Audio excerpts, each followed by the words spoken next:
welcome to today's session. Today we are going to meet with the books, diary, a habit of writing. Yes, our today's chapter is related to the writing, an interest of writing, a hobby of writing. From the diary of Annie Frank. Anne Frank एक Jewish girl है जिसकी कहानी second world war के time पे थी। उनको उनके parents ने नाजीज को छुपाने के लिए अपने पड़ोसियों को दे दिया था और ये लड़की को 13th बर्थडे पे उसके फादर ने एक डायरी गिफ्ट की थी। जब से उसने अपने पास डायरी अपने पास रखी तब से उसे हैबिट हो गई थी उसमें कुछ ना कुछ लिखने की। पूरा वर्ल्ड आज डायरी राइटिंग आपके सिलेबस में ग्रामर में आता है। पूरे वर्ल्ड में she was the first girl to give us inspiration how to make a diary writing. So let us go ahead for the details about this chapter in a small video from the diary of Anne Frank. तो यार एक बात तो हमें पता चल रही है कि भैया ये जो स्टोरी है ना, ये इस लड़की के बारे में है जिसका नाम है एन फ्रैंक। चलो इनका फोटो आपको दिखा देता हूँ। ये आपको दिख रही है, ये है एन फ्रैंक। और ये जो गुचड़ू कुचड़ू सा लिख रहा है इसे ऐसे नहीं बताऊंगा, बस जल्दी से बता दूंगा। एन फ्रैंक जो एक लड़की थी ना, उसे उसके बर्थडे पे एक बार उसके पेरेंट्स ने एक प्रेजेंट दिया था, एक गिफ्ट दिया था, और वो थी एक डायरी। क्या दी थी उसे? डायरी। उसकी कोई फ्रेंड नहीं थी, उसका कोई ऐसा फ्रेंड नहीं था जिसके साथ वो हर चीज शेयर कर पाए। मतलब उसके दोस्त तो बहुत सारे थे लेकिन एक ट्रू फ्रेंड, एक बेस्ट फ्रेंड नहीं था जिसके साथ वो हर चीज शेयर कर पाए। तो वो एक दिन क्या सोचती है कि यार जब कोई मेरा बेस्ट फ्रेंड नहीं है तो क्यों ना मैं इस डायरी में ही अपने बारे में, अपनी फीलिंग्स के बारे में क्यों ना इसमें लिखूं। तो वो अपनी डायरी, और उस डायरी का नाम वो आगे चल के रख देती है किटी, KITTY, जो कि अभी आपको स्टोरी में भी मिलेगा। वो उसमें वो लिख देती है एक जो दुखद घटना है, जो थोड़ा सा सचमुच, अब मैं आपको रियलिटी बता रहा हूँ, जो रियल में एक्चुअली ये लड़की बहुत छोटी ही एज में एक्सपायर कर गई थी, मर गई थी।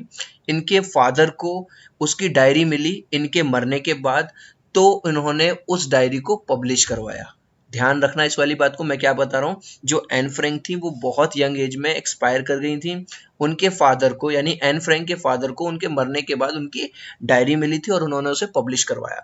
अब जो चैप्टर हम पढ़ने वाले हैं ये उसी डायरी का एक छोटा सा पार्ट है। जैसे यार अपन लोगों के घर में क्या होता है ना, हिंदुओं के यहाँ जैसे आपने रामायण होगी तो रामायण का एक छोटा सा पार्ट होता है सुंदरकांड। तो सुंदरकांड करवा देते हैं। तो सुंदरकांड क्या है? एक्चुअली उसका एक छोटा सा पार्ट है रामायण का। चलो यार अपना तो ऐसे ही चलता रहेगा सुंदरकांड, आगे बढ़ते हैं। अब आ जाता हूं मैं यहाँ पर, ठीक है। अब देखो कहां से शुरुआत करती है ये। Writing in a diary is a really strange experience for someone like me. अब एन फ्रैंक क्या कह रही हैं कि डायरी लिखना मुझ जैसी के लिए बड़ा अजीब सी बात है, एक स्ट्रेंज एक्सपीरियंस है। क्यों? क्योंकि भैया उससे पहले उसने कभी आज तक डायरी लिखी नहीं। Not only because I have never written anything before, but also because it seems to me that later on neither I nor anyone will else will be interested in the musings of a 13-year-old schoolgirl। अब वो कहती है, एक तो ये वाली बात है कि यार मैंने आज तक कभी डायरी लिखी नहीं है, और दूसरी बात ये भी है कि आगे चल के, मतलब काफी टाइम बाद, ना तो खुद मैं और ना ही कोई और इस डायरी को पढ़ने में इंटरेस्टेड होगा, क्योंकि 13 साल की लड़की में कौन इंटरेस्ट दिखाएगा भाई। ओह वेल, इट डजंट मैटर। फिर भी ये ज्यादा मैटर नहीं करता। आई फील लाइक राइटिंग, मेरा मन करता है लिखने का। And I have an even greater need to get all the kinds of things off my chest. और फिर भी एक जो सबसे बड़ी जरूरत है, देखो यहाँ पे एक वर्ड आया है ये of my chest. Of my chest का मतलब है कि जो बर्डन है, जो बातें चल रही हैं आपके अंदर, होता नहीं जैसे हमारे मन में कुछ बातें चलती हैं, जब हम किसी के साथ शेयर कर लेते हैं तो हम ना हल्का फील करते हैं थोड़ा सा। तो वो यहाँ लिखना चाह रही है कि जो भी चीजें मेरे अंदर चल रही हैं मैं थोड़ा सा रिलैक्स फील करूंगी अगर मैं उन्हें क्या करूं, लिख दूं या किसी के साथ शेयर कर दूं। अब वो आगे लिखती हैं, paper has more patience than people. I thought of this saying on one of those days when I was feeling a little depressed and I was sitting at home with my chin in my hands. अब वो क्या कहती हैं? Paper has more patience than people. अब देखो वो ये वाली बात क्यों कहती है? पेपर एक्चुअली क्या है? नॉन लिविंग है, ठीक है। लोग आजकल आपने देखा होगा, आप किसी इंसान के साथ अपनी बात शेयर करते हो, वो अपने फोन में लगा हुआ है, हाँ हाँ कर रहा है, हाँ सुन रहा है, भाई मेरी बात तो सुन ले, हाँ सुनता रहा हूँ सुनता रहा हूँ, अरे भैया फोन से तो निकल। तो वो कहती है कि लोगों के पास उतना टाइम नहीं है, इतना पेशेंस नहीं है मेरी बातों को सुनना। And I thought of this saying on one of those days. और ये वाली बात मैंने तब रियलाइज की when I was feeling a little depressed, जब मैं डिप्रेशन में चल रही थी and was sitting at home, घर पे बैठी हुई थी, with my chin in my hand. देखो चिन होती है आपकी ठोड़ी, है ना, कभी कभी होता है ना जब हम सोचते हैं तो कुछ अपने चिन के नीचे हाथ रख लेते हैं। बोर्ड, जब मैं बोर हो रही थी, एंड लिस्टलेस, ठीक है, जब मेरे अंदर कोई एनर्जी नहीं रह गई थी, wondering whether to stay in or go out, और उस टाइम मैं सोच रही थी कि मैं घर में बैठूं या बाहर जाऊं। I finally stayed where I was, मैं वहीं पर रही जहां पे मैं बैठी थी। ब्रूडिंग, ब्रूडिंग का मतलब होता है सोचना, कुछ मतलब बहुत ज्यादा सोचना। मैं क्या सोच रही थी? Yes, paper does have more patience and since I am not planning to let anyone else read this back stiff bag notebook grandly refer to as the diary.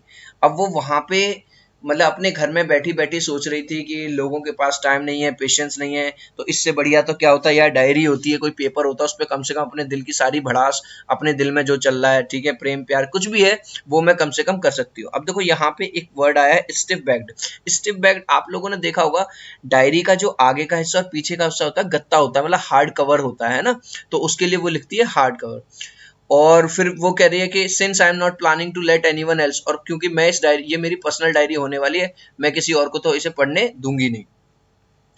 Unless I should ever find a sorry unless I should ever find a real friend. अब वो क्या कहती हैं कि जब तक कि, या फिर वैसे तो मैं इसे किसी को पढ़ने नहीं दूंगी, हाँ अगर कोई मुझे रियल फ्रेंड मिल गया, अच्छा कोई दोस्त मुझे मिल गया, तो हो सकता है मैं उसे पढ़वा दूं। It probably want make a bit of difference, और इससे कोई खास अंतर नहीं पड़ेगा। ठीक है, आई होप कि आपको समझ आ रहा है। आगे बढ़ता हूं अब, सॉरी, ठीक है। Now I am back to the point that prompted me to keep a diary in the first place. अब वो क्या कह रही है, अब मैं दोबारा से उसी पॉइंट पे आ गई हूँ जिसने मुझे प्रॉम्प्ट किया था, जिसकी वजह से मुझे ये लिखने के लिए मैंने सोचा कि मैं एक डायरी लिखूंगी। I don't have a friend. तो देखो एक चीज याद रखना दोस्त, चैप्टर को जब पढ़ रहे हो तो ध्यान से एक एक पॉइंट को पढ़ो। अगर आपसे एग्जाम में पूछा जाए कि जो एन फ्रैंक थी वो डायरी क्यों लिखी उसने, तो आंसर है क्योंकि उसका भैया कोई अच्छा दोस्त नहीं था। उसके पास दोस्त तो थे लेकिन कोई ऐसा सच्चा दोस्त नहीं था जिसके साथ वो हर चीज शेयर कर पाए। सो उसने ये सोचा कि मैं, क्योंकि एक डायरी का पेपर जो है उसमें ज्यादा पेशेंस है, मैं सब कुछ शेयर कर सकती हूँ, तो इसलिए उसने सोचा diary is a better option. आगे चलते हैं। Let me put it more clearly, since no one will believe that a 13-year old girl is completely alone in the world. अब वो कहते हैं देखो यार, मैं इस वाली बात को क्लियर कर दूं आपको, क्योंकि कोई इस वाली बात पे विश्वास तो करेगा नहीं कि क्या नाम है, जो 13 साल की जो लड़की है वो पूरी तरह से अकेली है इस दुनिया में। एंड आई एम नॉट, और ऐसा है भी नहीं, ऐसा नहीं है कि मैं बिल्कुल अकेली हूँ। I have loving parents and A 16-year-old sister. वो कहती है कि मेरे बहुत अच्छे मम्मी पापा हैं और 16 साल की मेरी एक बड़ी बहन भी है। And there are about 30 people I can call friends. और लगभग, अबाउट का मतलब है लगभग, लगभग 30 लोग ऐसे हैं जिन्हें मैं अपना दोस्त कह सकती हूँ। I have a family, loving aunts, मेरी एक फैमिली भी है, आंटियां हैं, अ गुड होम, अच्छा घर है। No one on the surface I seem to have everything except my one true friend. अब वो कह रही हैं कि ठीक है, सब कुछ है, दोस्त भी हैं, फैमिली भी है, बहन भी है, अच्छा घर भी है, ऐसा नहीं है दोस्त नहीं, लेकिन फिर भी एक यार वो होती है ना एक फीलिंग, बेस्ट फ्रेंड वाली, ट्रू फ्रेंड वाली, वो नहीं है भाई। All I think about when I'm with friends is having a good time.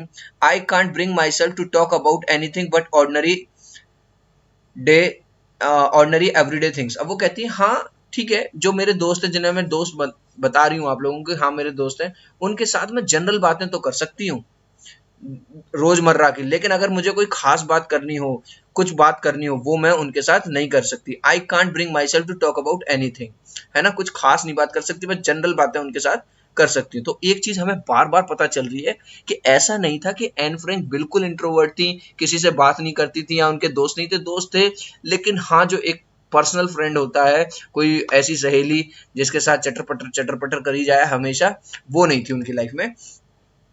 We don't seem to be able to get any closer and that's the problem. अब वो कहती है कि मेरे जो दोस्त हैं, मैं उनसे कोई ज्यादा क्लोज नहीं होती। Maybe it's my fault that we don't confide in each other. अब वो कहती है कि शायद ये मेरी ही कमी है कि मैं किसी को अपने सीक्रेट नहीं बताती हूँ। In any case that just how things are. पर मैं अब जैसी भी हैं, अब ऐसी हैं चीजें मेरे अंदर, and unfortunately they are not liable to change. अब वो यहाँ पे बता रही हैं कि इसके लिए मैं किसी और को जिम्मेदार नहीं ठहराती हूँ, इसमें मेरी खुद की गलती है, पर अब जैसी भी हूँ हम तो ऐसे ही हैं। ठीक है, this is why I have started the diary, और यही कारण है कि मैंने फाइनली अपनी डायरी शुरू करी है।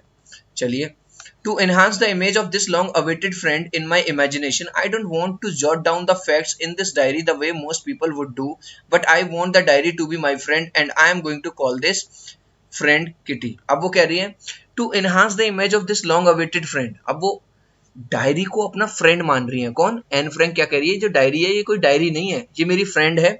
I don't want to jot down the facts in this diary the way, और जिस तरह से लोग, जो दूसरे लोग हैं वो डायरी में लिखना शुरू करते हैं, मैं उस तरह से नहीं लिखूंगी। But I want the diary to be my friend, क्योंकि मैं चाहती हूँ कि मेरी डायरी जो है वो मेरी फ्रेंड है, मेरी फ्रेंड बन जाए। And I am going to call this diary Kitty. अब देखो, आपने एक फिगर ऑफ स्पीच पढ़ा होगा, पर्सोनिफिकेशन, जिसमें नॉन लिविंग चीजों को क्या किया जाता है, एक ह्यूमन की संज्ञा दी जाती है, ठीक है, हिंदी में बोलते हैं मानवीकरण, ठीक है। तो वो कह रही है कि मैं इसे डायरी नहीं बोलूंगी, मैं इसे किटी बोलूंगी, और ये मेरी फ्रेंड है। Yes, student. So what we have been learned about today is about whether human beings are be with us or not. लेकिन बुक्स हमेशा हमारे साथ रह सकती हैं, दोस्त हो ना हो, लेकिन अगर अपने बुक्स को अपना साथी संगी बना दिया तो आपको किसी भी हमदर्द या हमसाथी की जरूरत पड़ सकती नहीं है। That's what we have been learned from the diary of any friend. Thank you for today's session.